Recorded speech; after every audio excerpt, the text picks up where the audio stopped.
ಸ್ನೇಹಿತರೆ, ಮೀಡಿಯಾ ಮಾಸ್ಟರ್ಸ್ಗೆ ಸ್ವಾಗತ ಸುಸ್ವಾಗತ. ಗೆಳೆಯರೆ, ಈ ಜಗತ್ತು ಅನ್ನೋದಿದೆ ನೋಡಿ, ಇದು ತುಂಬಾನೇ ವಿಚಿತ್ರ. ಒಂದು ಸಣ್ಣ ಇರುವೆ ದೈತ್ಯಾಕಾರದ ಆನೆಯನ್ನು ಹೆದರಿಸುತ್ತೆ. ಸಣ್ಣ ಹಾವಿನ ಕಡಿತಕ್ಕೆ ದೊಡ್ಡದಾದ ಸಿಂಹ ಕೂಡ ನೆಲಕುರುಳುತ್ತೆ. ಕೆಲ ಕಡೆಗಳಲ್ಲಿ ಕಪ್ಪೆಗಳು ಹಾವನ್ನು ನುಂಗುತ್ತವೆ. ಹೀಗೆ ಈ ಪ್ರಕೃತಿಯಲ್ಲಿ ಸಾಕಷ್ಟು ವಿಚಿತ್ರಗಳನ್ನು ನಾವು ನೋಡ್ತೀವಿ. ಅಂಥ ವಿಚಿತ್ರಗಳ ಪೈಕಿ ಒಂದಾಗಿ ಕಾಣುವುದು ಹನಿ ಬ್ಯಾಡ್ಜರ್. ನೋಡೋದಕ್ಕೆ ತುಂಬಾ ಮುದ್ದಾಗಿ ಕಾಣುವ ಈ ಪುಟ್ಟ ಪ್ರಾಣಿ ಸಿಂಹಗಳನ್ನು ಗದರಿಸುತ್ತೆ, ಚಿರತೆಗಳ ಮೇಲೆ ಅಟ್ಯಾಕ್ ಮಾಡುತ್ತೆ, ಹೈನಾಗಳನ್ನು ಓಡಿಸುತ್ತೆ, ವಿಷಕಾರಿ ಹಾವಿನ ಜೊತೆ ಸೆಣಸಾಡಿ ಅವನ್ನ ಮಣಿಸುತ್ತೆ. ನೋಡೋದಕ್ಕೆ ಸುಂದರವಾಗಿ ಕಾಣುವ ಈ ಪ್ರಾಣಿ ಅಷ್ಟೇ ಅಪಾಯಕಾರಿ ಅಂತ ಕೂಡ ಹೇಳಲಾಗತ್ತೆ. ಇಂಥ ಹನಿ ಬ್ಯಾಡ್ಜರ್ನ ಕುರಿತಾದ ಒಂದಷ್ಟು ವಿಶೇಷ ಮಾಹಿತಿಯನ್ನ ಈ ವಿಡಿಯೋಲಿ ನಿಮ್ಮ ಮುಂದಿಡೋ ಪ್ರಯತ್ನ ಮಾಡ್ತಾ ಇದ್ದೀನಿ.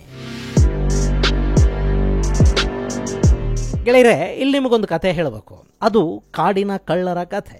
ಆ ಕಥೆಯ ನಾಯಕ ಈ ಹನಿ ಬ್ಯಾಡ್ಜರ್ ಆದ್ರೆ ಅದಕ್ಕೆ ಸಹಾಯಕನಾಗಿ ನಿಲ್ಲೋ ಪಾತ್ರ ಹನಿ ಗೈಡ್ ಅನ್ನೋ ಸಣ್ಣ ಪಕ್ಷಿಯದ್ದು. ಇವೆರಡೂ ಸೇರಿ ಕಾಡಲ್ಲಿ ಬೇರೆಯವರ ಮನೆಗೆ ಕನ್ನ ಹಾಕತ್ವೆ. ಅದು ಹೇಗೆ ಅಂದ್ರೆ, ಈ ಹನಿ ಬ್ಯಾಡ್ಜರ್ಗೆ ಜೇನು ಅಂದ್ರೆ ತುಂಬಾನೇ ಇಷ್ಟ. ಈ ಕಾರಣದಿಂದಲೇ ಇದಕ್ಕೆ ಹನಿ ಬ್ಯಾಡ್ಜರ್ ಅನ್ನೋ ಹೆಸರು ಕೂಡ ಬಂದಿದೆ. ಆದರೆ ಈ ಪ್ರಾಣಿಗೆ ಜೇನನ್ನು ಹುಡುಕೋದು ಕಷ್ಟದ ಕೆಲಸ. ಇನ್ನು ಜೇನು ಕೂಡ ತುಂಬಾ ಹುಷಾರಾಗಿ ಗೂಡನ್ನು ಕಟ್ಟಿರುತ್ತೆ. ಕೆಲವೊಮ್ಮೆ ಕಲ್ಲುಗಳ ಪೊಟ್ರೆಗಳಲ್ಲಿ, ಹುತ್ತಗಳ ಒಳಗೆ, ಮರದ ಕೆಳಗಿನ ಬಿಲಗಳಲ್ಲಿ, ಹೀಗೆ ಸಾಕಷ್ಟು ಕಡೆಗಳಲ್ಲಿ ಜೇನುಗೂಡುಗಳಿರುತ್ತವೆ. ಈ ಗೂಡುಗಳನ್ನು ಹುಡುಕೋದು ಹನಿ ಬ್ಯಾಡ್ಜರ್ಗೆ ಕಷ್ಟದ ಕೆಲಸ. ಆದರೆ ಜೇನಿನ ಮೇಲೆ ವಿಪರೀತ ಆಸೆ. ಸೊ ಈ ಹನಿ ಬ್ಯಾಡ್ಜರ್ ಜೇನಿಗಾಗಿ ಹನಿ ಗೈಡರ್ ಜೊತೆ ಒಂದು ಡೀಲ್ ಅನ್ನು ಮಾಡ್ಕೊಳ್ಳುತ್ತೆ. ಈ ಡೀಲ್ ಏನಪ್ಪಾ ಅಂದ್ರೆ, ಈ ಹಕ್ಕಿ ಜೇನಿರೋ ಜಾಗನ ಪತ್ತೆ ಮಾಡಿ ಅಲ್ಲಿಗೆ ಮೊದಲು ತಾನು ಹೋಗಿ ಕೂತು ಹನಿ ಬ್ಯಾಡ್ಜರ್ಗೆ ಸಿಗ್ನಲ್ ಅನ್ನು ಕೊಡಬೇಕು. ಆ ಹಕ್ಕಿ ಅಲ್ಲಿಗೆ ಹೋಗೋದಿಕ್ಕೆ ಶುರು ಮಾಡುತ್ತೆ. ಹೀಗೆ ಅದು ಕರೆದು ಕೂಡಲೇ ಅಲ್ಲಿಗೆ ಹನಿ ಬ್ಯಾಡ್ಜರ್ ಹೋಗುತ್ತೆ. ಅದು ಹುತ್ತವನ್ನ ಕಿತ್ತೋ ಕಲ್ಲನ್ನ ಸರಿಸಿನೋ ಹೇಗೋ ಅಂತೂ ಹರಸಾಹಸ ಮಾಡಿ ಆ ಜೇನನ್ನ ಕಿತ್ತು ತಿನ್ನತ್ತೆ. ಇಲ್ಲಿ ಹನಿ ಬ್ಯಾಡ್ಜರ್ಗೆ ಜೇನು ಸಿಗಿತು. ಆದರೆ ಆ ಜೇನು ತೋರಿಸಿದ ಹಕ್ಕಿಗೆ ಅದಕ್ಕೂ ಕೂಡ ಈ ಬ್ಯಾಡ್ಜರ್ ಯಾವ ಅನ್ಯಾಯವನ್ನು ಮಾಡೋದಿಲ್ಲ. ತಾನು ಜೇನು ತಿಂದ ಮೇಲೆ ಅದರಲ್ಲಿ ತುಂಬ ಚೆನ್ನಾಗಿರೋ ಜೇನಿನ ಲಾರ್ವಾ ಇರೋ ತಟ್ಟನ್ನು, ಅಂದರೆ ಜೇನಿನ ಮೊಟ್ಟೆಗಳಿರೋ ತಟ್ಟನ್ನು ಈ ಗೈಡರ್ ಹಕ್ಕಿಗೆ ಬ್ಯಾಡ್ಜರ್ ಕೊಡುತ್ತೆ. ಅದನ್ನು ತಿಂದು ಈ ಹಕ್ಕಿ ಕೂಡ ಖುಷ್. ಆನಂತರ ಇವೆರಡು ಮತ್ತೆ ಹೊಸ ಜೇನುಗೂಡುಗಳನ್ನು ಹುಡುಕೋದಿಕ್ಕೆ ಶುರು ಮಾಡುತ್ತವೆ. ಹೀಗಾಗಿನೇ ಸಂಶೋಧಕರು ಈ ಎರಡನ್ನು ಕ್ರೈಮ್ ಪಾರ್ಟ್ನರ್ಸ್ ಅಂತ ಕರೀತಾರೆ. ಇನ್ನು ಈ ಹನಿ ಬ್ಯಾಡ್ಜರ್ಗಳಿವೆ ನೋಡಿ, ಇವು ನೋಡೋದಕ್ಕೆ ಮುಂಗುಸಿಯನ್ನು ಹೋಲುತ್ತವೆ. ಆದರೆ ಮುಂಗುಸಿಗಳಿಗಿಂತ ಸ್ವಲ್ಪ ದೊಡ್ಡ ಗಾತ್ರವನ್ನು ಇವು ಹೊಂದಿರುತ್ತವೆ. 1 ಅಡಿ ಎತ್ತರದವರೆಗೆ ಇವು ಬೆಳೆಯುತ್ತವೆ. ಇವುಗಳ ದೇಹದ ಉದ್ದ 2.5 ಅಡಿಗಳವರೆಗೆ ಇರುತ್ತೆ. ಇನ್ನಿವುಗಳ ಬಾಲಾನೇ 1 ಅಡಿಯಷ್ಟು ಉದ್ದ ಇರುತ್ತೆ. ಆಫ್ರಿಕಾದಲ್ಲಿ ಕಂಡುಬರುವ ಹನಿ ಬ್ಯಾಡ್ಜರ್ಗಳಲ್ಲಿ ಗಂಡು ಪ್ರಾಣಿ 9 ರಿಂದ 16 ಕೆಜಿಯಷ್ಟು ತೂಕ ಇದ್ದರೆ ಹೆಣ್ಣು 5 ರಿಂದ 10 ಕೆಜಿಯಷ್ಟು ತೂಕವನ್ನು ಹೊಂದಿರುತ್ತೆ.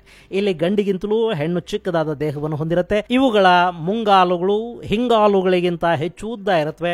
ಹಾಗೇನೆ ಅವುಗಳಲ್ಲಿನ ದಪ್ಪನಾದ ಹಾಗೂ ಉದ್ದ ಉಗುರುಗಳು ಈ ಹನಿ ಬ್ಯಾಡ್ಜರ್ಗಳಿಗೆ ಬೇಟೆಯನ್ನು ಹಿಡಿಯೋದಕ್ಕೆ ಹಾಗೂ ತನ್ನ ಬೇಟೆಗಾರರಿಂದ ರಕ್ಷಣೆಯನ್ನ ಪಡ್ಕೊಳ್ಳೋದಕ್ಕೆ ಸಹಾಯವನ್ನು ಮಾಡುತ್ತವೆ. ಸಾಮಾನ್ಯವಾಗಿ ಹನಿ ಬ್ಯಾಡ್ಜರ್ಗಳು ಪ್ರತಿದಿನ ಬಿಲ ತೋಡುವ ಅಭ್ಯಾಸವನ್ನು ಹೊಂದಿರುತ್ತವೆ. ಅವು 9 ಅಡಿ ಉದ್ದ ಹಾಗೂ 5 ಅಡಿಗಳಷ್ಟು ಆಳದವರೆಗೆ ಬಿಲ ಕೊರೆಯುತ್ತವೆ.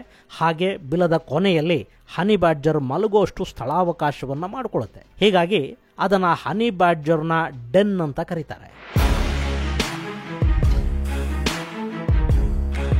ಇನ್ನು ಇವು ಉಳಿದುಕೊಳ್ಳೋದಕ್ಕೆ ಸ್ವತಃ ತಾವೇ ಹೇಗೆ ಬಿಲಗಳನ್ನು ನಿರ್ಮಾಣ ಮಾಡುತ್ತವೋ ಅದೇ ಥರ ಮರದ ಪೊಟರೆಗಳಲ್ಲಿ ಕೂಡ ಆಶ್ರಯವನ್ನು ಪಡ್ಕೊಳ್ಳುತ್ತವೆ. ಕಲ್ಲಿನ ಪೊಟರೆಗಳಲ್ಲಿ ಕೂಡ ತಮ್ಮ ವಾಸಸ್ಥಾನಗಳನ್ನು ಮಾಡಿಕೊಳ್ಳುತ್ತವೆ. ಹಾಗೆ ಹುತ್ತಗಳಲ್ಲಿ ಕೂಡ ಈ ಹನಿ ಬ್ಯಾಡ್ಜರ್ಗಳು ಉಳಿಯೋದುಂಟು. ಇನ್ನು ಇವುಗಳ ಚರ್ಮ ತುಂಬಾನೇ ದಪ್ಪ ಇರುತ್ತೆ. ಅದರ ಗಾತ್ರ ಸುಮಾರು 6 mm ವರೆಗೆ ಇರಬಹುದು ಅಂತ ಹೇಳ್ತಾರೆ. ಇದು ಕಾಡೆಮ್ಮೆಯ ಚರ್ಮಕ್ಕಿಂತ ದಪ್ಪ ಅನ್ನೋದು ಸಂಶೋಧಕರ ಅಭಿಮತ. ಹಾಗೆಯೇ ಈ ಚರ್ಮ ಹನಿ ಬ್ಯಾಡ್ಜರ್ನ ಮಾಂಸಖಂಡಗಳಿಗೆ ಅಂಟಿಕೊಂಡಂತಿರೋದಿಲ್ಲ. ಬದಲಾಗಿ ಇದು ಬೇರೆಯದ್ದೇ ಲೇಯರ್ನ ಥರ ಕಾಣುತ್ತೆ.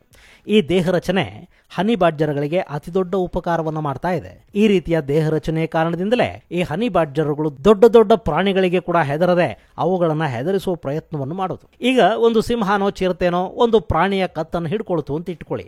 ಆಗ ಆ ಪ್ರಾಣಿಗೆ ಅಲುಗಾಡೋದಿಕ್ಕೆ ಕೂಡ ಸಾಧ್ಯ ಆಗೋದಿಲ್ಲ. ಅದು ನಿಶ್ಚೇಷ್ಟಿತಗೊಳ್ಳುತ್ತೆ. ಆದ್ರೆ ಹೀಗೆ ಮಾಡೋದಿಕ್ಕೆ ಸಾಧ್ಯ ಆಗೋದು ಅದರ ದೊಗಲೆ ಚರ್ಮದ ಕಾರಣಕ್ಕೆ. ಇನ್ನು ಈ ಹನಿ ಬ್ಯಾಡ್ಜರ್ನಿಂದ ಯಾವುದಾದ್ರೂ ಪ್ರಾಣಿ ಕಚ್ಚಿಸ್ಕೊಂಡ್ರೆ ಅದು ಮತ್ತೆ ಈ ಬ್ಯಾಡ್ಜರ್ನ ಮುಂದೆ ನಿಲ್ಲೋದಿಕ್ಕೆ ಸಾಧ್ಯನೇ ಆಗೋದಿಲ್ಲ. ಯಾಕೆಂದ್ರೆ ಇದರ ಹಲ್ಲುಗಳು ಅಷ್ಟೊಂದು ಶಾರ್ಪ್ ಆಗಿರುತ್ತವೆ, ದವಡೆಗಳಲ್ಲಿ ಅಷ್ಟು ಶಕ್ತಿ ಇರುತ್ತೆ. ಹೀಗಾಗಿ ಸಿಂಹ ಹಾಗೂ ಚಿರತೆಗಳು ಕೂಡ ಹನಿ ಬ್ಯಾಡ್ಜರ್ನ ಸಹವಾಸಕ್ಕೆ ಸಾಮಾನ್ಯವಾಗಿ ಹೋಗೋದಿಲ್ಲ. ಹಾಗಂತ ಈ ಹನಿ ಬ್ಯಾಡ್ಜರನ್ನ ಸಿಂಹಗಳು ಕೊಂದೇ ಇಲ್ಲ ಅಂತಲೂ ಅಲ್ಲ. ಕೆಲವೊಮ್ಮೆ ಹೆಣ್ಣು ಸಿಂಹಗಳು ಈ ಹನಿ ಬ್ಯಾಡ್ಜರನ್ನು ಹಿಡ್ಕೊಳ್ಳುತ್ತವೆ. ಆಗ ಸಿಂಹವನ್ನು ಹೆದರಿಸಿ ಅದರ ಹಿಡಿತದಿಂದ ತಪ್ಪಿಸಿಕೊಳ್ಳೋ ಪ್ರಯತ್ನವನ್ನು ಕೂಡ ಈ ಬ್ಯಾಡ್ಜರ್ ಮಾಡುತ್ತೆ. ಇಷ್ಟಾದರೂ ಹನಿ ಬ್ಯಾಡ್ಜರನ್ನು ಬಿಡಲಿಲ್ಲ ಅಂದಾಗ ಎರಡೂ ಪ್ರಾಣಿಗಳು ಪರಸ್ಪರ ಕಚ್ಚಾಡ್ಕೊಳ್ಳೋದಕ್ಕೆ ಶುರು ಮಾಡುತ್ತವೆ. ಆದರೆ ಸಿಂಹದ ಹಿಡಿತ ತುಂಬಾನೇ ಗಟ್ಟಿಯಾಗಿರೋದ್ರಿಂದ ಮತ್ತು ಹನಿ ಬ್ಯಾಡ್ಜರನ್ನು ಕೊಂದೇ ತೀರುವ ಮನಸ್ಥಿತಿಯಲ್ಲಿ ಆ ಸಿಂಹಿಣಿ ಇರೋ ಕಾರಣದಿಂದ ಅಲ್ಲಿ ಹನಿ ಬ್ಯಾಡ್ಜರ್ಗೆ ಅವಕಾಶ ಕೊಡದಂತೆ ಸಿಂಹಿಣಿ ತನ್ನ ಪಟ್ಟನ್ನು ಗಟ್ಟಿ ಮಾಡ್ತಾ ಹೋಗುತ್ತೆ. ಆ ಸಂಘರ್ಷದಲ್ಲಿ ಹನಿ ಬ್ಯಾಡ್ಜರ್ ಏನಾದರೂ ಸೋತ್ರೆ ಅಲ್ಲಿ ಅದರ ಸಾವು ನಿಶ್ಚಿತ.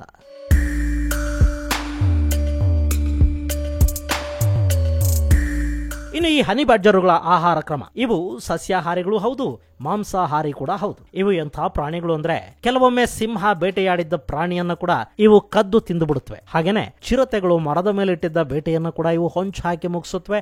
ಹಾಗೆ ಕಪ್ಪೆ, ಇಲಿ, ಚೇಳು, ಹಾವುಗಳನ್ನು ಕೂಡ ಈ ಬ್ಯಾಡ್ಜರುಗಳು ತಿಂದು ಹಾಕತ್ವೆ. ಕೆಲವೊಮ್ಮೆ ಇವು ಹಾವುಗಳ ಜೊತೆ ಸೆಣಸಾಡುವಾಗ ಇವುಗಳಿಗೆ ಹಾವು ಕಚ್ಚೋದು ಉಂಟು. ಆದರೆ ಅಂಥ ಸಂದರ್ಭದಲ್ಲೂ ಹನಿ ಬ್ಯಾಡ್ಜರುಗಳು ಬಚಾವಾಗುತ್ತವೆ. ಇವುಗಳಲ್ಲಿ ಹಾವಿನ ವಿಷಕ್ಕೆ ಪ್ರತಿರೋಧವನ್ನು ಸೃಷ್ಟಿ ಮಾಡಿಕೊಳ್ಳುವ ತಾಕತ್ತಿರೋದ್ರಿಂದ ಜೊತೆಗೆ ಇವುಗಳ ಚರ್ಮದ ರಚನೆ ಕೂಡ ಇವುಗಳನ್ನು ಹಾವಿನ ವಿಷದಿಂದ ಕಾಪಾಡುತ್ತೆ. ಹೀಗಾಗಿ ಬ್ಲ್ಯಾಕ್ ಮಾಂಬಾದಂತಹ ಹಾವುಗಳನ್ನು ಕೂಡ ಬೇಟೆಯಾಡಬಲ್ಲ ತಾಕತ್ತು ಈ ಹನಿ ಬ್ಯಾಡ್ಜರ್ಗಳಿಗಿದೆ ಅಂತ ಹೇಳ್ತಾರೆ. ಇನ್ನು ಚೇಳಿನ ಕಡಿತ ಕೂಡ ಹನಿ ಬ್ಯಾಡ್ಜರ್ಗಳಿಗೆ ಏನು ಮಾಡೋದಿಲ್ಲ. ಹಾಗೆ ಆಫ್ರಿಕಾದಲ್ಲಿ ಕಂಡುಬರುವ ಭಯಂಕರ ಜೇನು ಹುಳಗಳು ಕಚ್ಚಿದ್ರೂ ಕೂಡ ಈ ಹನಿ ಬ್ಯಾಡ್ಜರ್ಗೆ ಏನೂ ಆಗೋದಿಲ್ಲ. ಹೀಗಾಗಿನೇ ಈ ಹನಿ ಬ್ಯಾಡ್ಜರ್ಗಳು ಜೇನಿನ ಮೂಲಕ್ಕೆ ಕನ್ನ ಹಾಕೋದು. ಇದರ ಜೊತೆಗೆ ಗೆಡ್ಡೆ ಗೆಣಸುಗಳನ್ನು ಕೂಡ ಇವು ತಿಂದು ಬದುಕತ್ವೆ.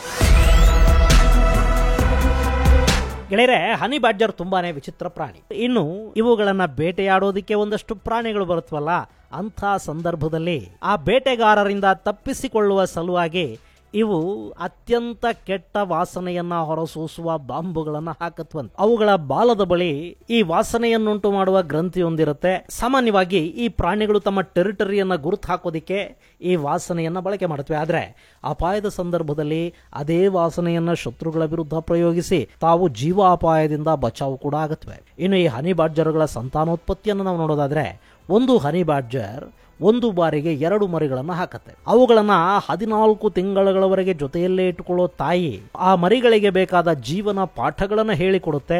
ಅದರಲ್ಲಿ ಯಾವ ಪ್ರಾಣಿಯನ್ನ ಹೇಗೆ ಬೇಟೆಯಾಡಬೇಕು, ಬೇಟೆಗಾರರಿಂದ ಹೇಗೆ ತನ್ನನ್ನು ತಾನು ಕಾಪಾಡ್ಕೋಬೇಕು ಅನ್ನೋದನ್ನು ಕೂಡ ಹೇಳಿಕೊಡುತ್ತಂತೆ. ಹೀಗಾಗಿ ಹನಿ ಬ್ಯಾಡ್ಜರ್ಗಳು ನಿಪುಣ ಬೇಟೆಗಾರ ಪ್ರಾಣಿಗಳಾಗಿ ಕೂಡ ಬದಲಾಗುತ್ತವೆ. ಇದರ ಜೊತೆಗೆ ಇವು ಮನುಷ್ಯನಿಗಿಂತ 10 ಪಟ್ಟು ಹೆಚ್ಚು ವಾಸನೆಯ ಗ್ರಹಿಕೆಯನ್ನು ಹೊಂದಿರುತ್ತವೆ. ಕೇವಲ ವಾಸನೆಯ ಮಾತ್ರದಿಂದಲೇ ಬೇರೆ ಪ್ರಾಣಿಗಳು ಎಷ್ಟು ದೂರದಲ್ಲಿವೆ ಅನ್ನೋದನ್ನು ಕೂಡ ಇವು ಪತ್ತೆ ಮಾಡುವಷ್ಟು ಚಾಣಾಕ್ಷತನವನ್ನು ಹೊಂದಿವೆ. ಇನ್ನು ಈ ಹನಿ ಬ್ಯಾಡ್ಜರ್ಗಳಿಗೆ ಕೂಡ ಒಂದಷ್ಟು ಅಪಾಯ ಇದೆ. ಅವುಗಳ ಸಂತತಿ ಕೂಡ ನಾಶ ಆಗ್ತಾ ಇದೆ. ಸಾಮಾನ್ಯವಾಗಿ ಇವು ಜೇನನ್ನು ಹುಡುಕೊಂಡು ಓಡಾಡುತ್ತವೆ ಅಲ್ವಾ. ಇಂಥ ಸಂದರ್ಭದಲ್ಲಿ ಕೆಲವೊಮ್ಮೆ ಆಫ್ರಿಕಾದ ಜೇನು ಸಾಗಾಣಿಕೆ ಸ್ಥಳಗಳಿಗೆ ಕೂಡ ಇವು ಬಂದು ನಿಲ್ಲತ್ವೆ. ಆಗ ಅಲ್ಲಿನ ರೈತರು ಹಾಗೂ ತೋಟಗಳ ಮಾಲೀಕರು ಈ ಹನಿ ಬ್ಯಾಡ್ಜರ್ಗಳನ್ನು ಕೊಂದು ಹಾಕೋದು ಸರ್ವೇ ಸಾಮಾನ್ಯ ಅಂತ ಹೇಳ್ತಾರೆ. ಯಾಕೆಂದ್ರೆ ಇವು ಬಂದವು ಅಂದ್ರೆ ಜೇನು ಪೆಟ್ಟಿಗೆಯಲ್ಲಿ ಜೇನಿನ ಮೇಣ ಕೂಡ ಇಲ್ಲದಂತೆ ಇವು ತಿಂದು ಮುಗಿಸುತ್ತವೆ. ಇದರಿಂದ ರೈತರಿಗೆ ವಿಪರೀತ ನಷ್ಟ ಆಗುತ್ತೆ. ಹೀಗಾಗಿ ಈ ಹತ್ಯೆಗಳು ನಡೀತಾ ಇವೆ. ಈಗ ಇವುಗಳನ್ನು ಸಂರಕ್ಷಿಸುವ ಕೆಲಸ ಕೂಡ ಆರಂಭಗೊಂಡಿದೆ. ಇನ್ನು ಈ ವಿಶೇಷ ಪ್ರಾಣಿಗಳು ಆಫ್ರಿಕಾದಲ್ಲಿ ಮಾತ್ರ ಕಂಡು ಬರುವುದಿಲ್ಲ, ಬದಲಾಗಿ ಇವು ಏಷ್ಯಾದಲ್ಲೂ ಸಾಕಷ್ಟು ಕಡೆಗಳಲ್ಲಿವೆ. ಅದರಲ್ಲೂ ಭಾರತದ ಪಶ್ಚಿಮ ಭಾಗದಲ್ಲಿ ಇವುಗಳನ್ನು ನೋಡೋದಕ್ಕೆ ಸಾಧ್ಯ ಆಗುತ್ತೆ. ಆದರೆ ಆಫ್ರಿಕಾದ ಹನಿ ಬ್ಯಾಡ್ಜರ್ಗಳಿಗಿಂತ ಭಾರತದ ಹನಿ ಬ್ಯಾಡ್ಜರ್ಗಳು ತುಂಬ ಭಿನ್ನವಾಗಿ ಕಾಣಿಸ್ಕೊಳ್ಳುತ್ತವೆ. ಹಾಗೆ ಇರಾನ್, ಇರಾಕ್, ತುರ್ಕಮೆನಿಸ್ತಾನಗಳಲ್ಲಿ ಕೂಡ ಈ ಹನಿ ಬ್ಯಾಡ್ಜರ್ಗಳನ್ನು ನಾವು ಕಾಣಬಹುದು.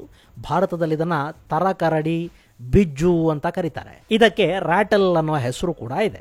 ಮಾಹಿತಿಗಳ ಪ್ರಕಾರ ನಮ್ಮ ರಾಜ್ಯದ ಕಾವೇರಿ ವನ್ಯಧಾಮದಲ್ಲಿ ಕೂಡ ಈ ಹನಿ ಬ್ಯಾಡ್ಜರ್ಗಳಿವೆಯಂತೆ. ತಮ್ಮ ನಿರ್ಭಿಡೆಯ ಜೀವನ ಶೈಲಿಯಿಂದಾಗಿ ಗಿನ್ನಿಸ್ ಬುಕ್ ಆಫ್ ರೆಕಾರ್ಡ್ ಅನ್ನ ಸೇರಿದ ಹೆಗ್ಗಳಿಕೆ ಈ ಹನಿ ಬ್ಯಾಡ್ಜರ್ ಅನ್ನೋ ಪ್ರಾಣಿಯದ್ದು. ಇದು ಗೆಳೆಯರೆ, ಜೀವ ವೈವಿಧ್ಯದಲ್ಲಿ ತುಂಬಾನೇ ವಿಶೇಷವಾಗಿ ಕಾಣುವ ಈ ಹನಿ ಬ್ಯಾಡ್ಜರ್ಗಳ ಕುರಿತಾದ ಒಂದಷ್ಟು ಮಾಹಿತಿ. ಮುಂದಿನ ಸಂಚಿಕೆಯಲ್ಲಿ ಮತ್ತಷ್ಟು ವಿಶೇಷಗಳ ಜೊತೆ ಮತ್ತೆ ಭೇಟಿಯಾಗೋಣ. ಅಲ್ಲಿವರೆಗೆ ಜೈ ಹಿಂದ್, ಜೈ ಕರ್ನಾಟಕ.